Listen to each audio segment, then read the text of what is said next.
Dorian Yates, did I ever train with my competitors? Actually, I only trained with one of my peers that I competed with, and that was Kevin Levrone. We trained back together in this cold, dark gym, and we had some AC/DC blasting out of the speakers. I showed him how to do bent-over rows properly, and guess what happened? Kevin came to the Mr. Olympia the next time I saw him with a suspiciously improved back. So, needless to say, I didn't make that mistake again, showing people what to do. Showing people what to do, the story behind the secret back workout. The Shadow was no ordinary bodybuilder. With 6 Mr. Olympia titles under his belt, Dorian Yates redefined bodybuilding standards during the 1990s.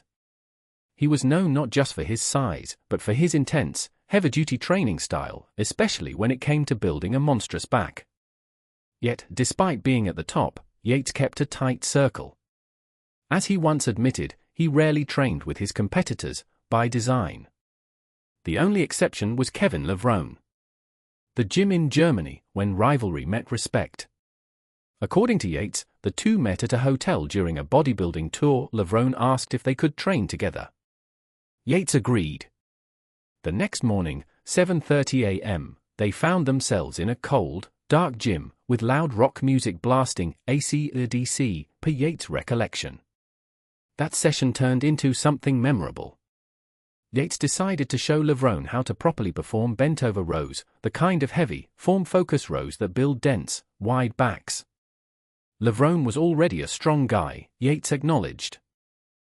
The unintended consequence, when a help becomes a rival's weapon.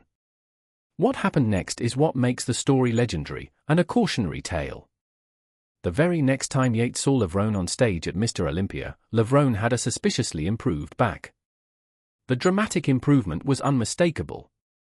Yates said then he realized, by sharing his technique, he had inadvertently given a serious competitor a leg up. That moment had an impact. Yates admitted, publicly, that he regretted sharing those secrets.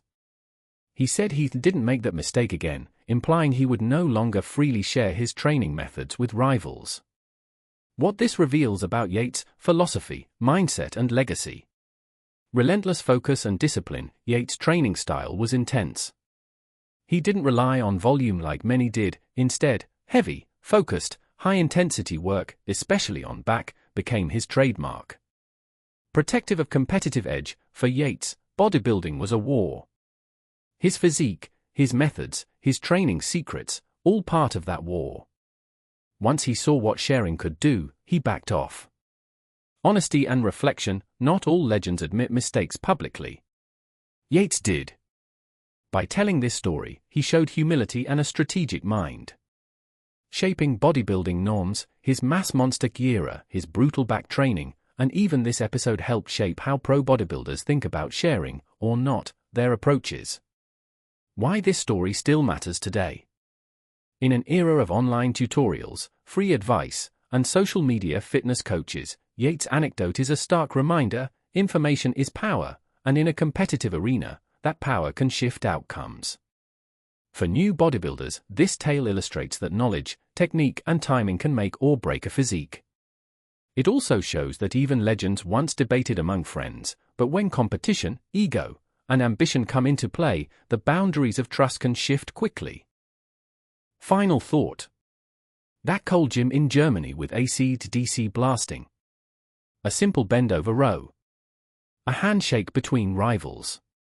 And a back so improved, suspicion arised. That was the day Yates learned, even the biggest secret is only as safe as you keep it. And in bodybuilding, as in many things, what you share might one day outgrow you.